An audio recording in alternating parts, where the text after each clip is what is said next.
What is up, everybody? I'm No Lux Given here with your afternoon snap, and today we're going to be talking about Aero, which is a really powerful card in the game. It might be one of the best cards in the game, but I actually haven't played it that much.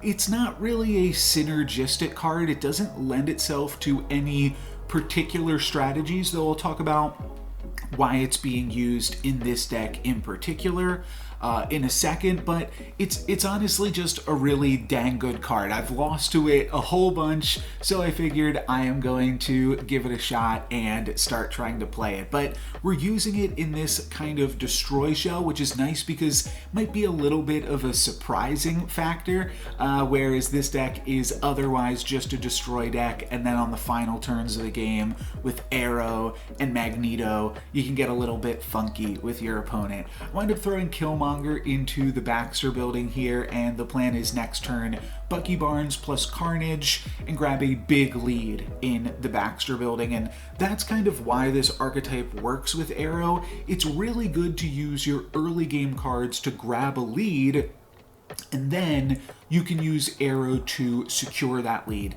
If you're already winning in two locations, then you can use Aero to make sure that your opponent plays to that third location. Or you can use it for funky things like disrupting your opponent's Wong and things like that. Now, Iceman's gonna make our Aero cost 6, as well as increasing the cost of some of the other cards in our hand, but that's kind of okay. A turn 6 Aero is actually still pretty reasonable. So I'm gonna play a death into Carnage on turn 5, but I think I know what my opponent's up to, and I think we're really going to be able to disrupt their Wong Black Panther play with our Aero here. Most of the time when players set up like this, and Carnage is definitely looking sweet for them getting a 64 power Black Panther, that means they're gonna Arnim Zola that Black Panther and try to move it into both of the other two lands. So if we just play Aero this turn, we already have priority. They're gonna wind up Arnim Zola-ing nothing. And that is actually exactly what happens here. So that is just one of the cool ways that you can use this card. I did actually want to take a look at another game, though, as well, that used this deck in good fashion, and you'll see exactly what I'm talking about in just a second. It gets off pretty quickly here. My opponent is going to play a Cosmo into our Nova. A little bit annoying, but we could potentially get around that with a Killmonger later, and then I'm going to drop a Yondu on turn 2. Destroys my opponent's Daredevil, not a big deal. The important thing with Yondu is it's just in this deck to make your death cost 1 less. That's really all it's doing. It doesn't really matter what card you wind up destroying.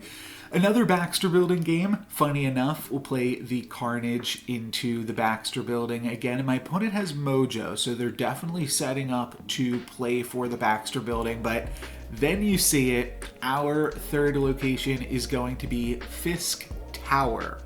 When a card moves here, destroy it. And we've got Aero and Magneto already in our hands, so yeah, we're gonna be able to do some pretty dirty stuff with that later. I'll Killmonger the Nova, that'll pump up our Baxter building even further, and I don't know what I start to do from here. I mean, this is kind of an awkward draw, Bucky Barnes on turn 4, but I think I'm just going to play this Bucky Barnes into the Baxter building, get one more power in there, and then next turn I'm going to play Aero, and then the turn after that I'm going to play Magneto into Fisk Tower, and we're going to blow up a bunch of my opponent's cards, which should be pretty sweet. This deck could run like something like Kingpin or whatever, but it's really not trying to telegraph the plays or play anything synergistic. You don't need anything synergistic with Aero.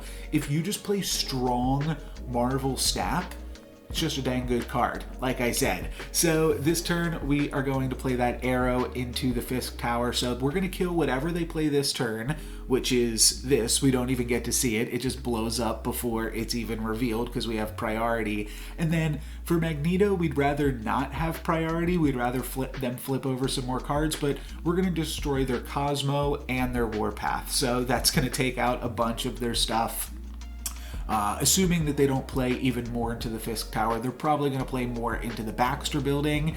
And this is a little bit risky, but basically we are hoping that they're not going to be able to still win the Baxter Building. If they're able to win the Baxter Building here, then they'll also win Sakaar. So my opponent definitely had a shot this game, but this was too sweet to pass up. Had to go for it. Let's blow up their Cosmo and their Warpath.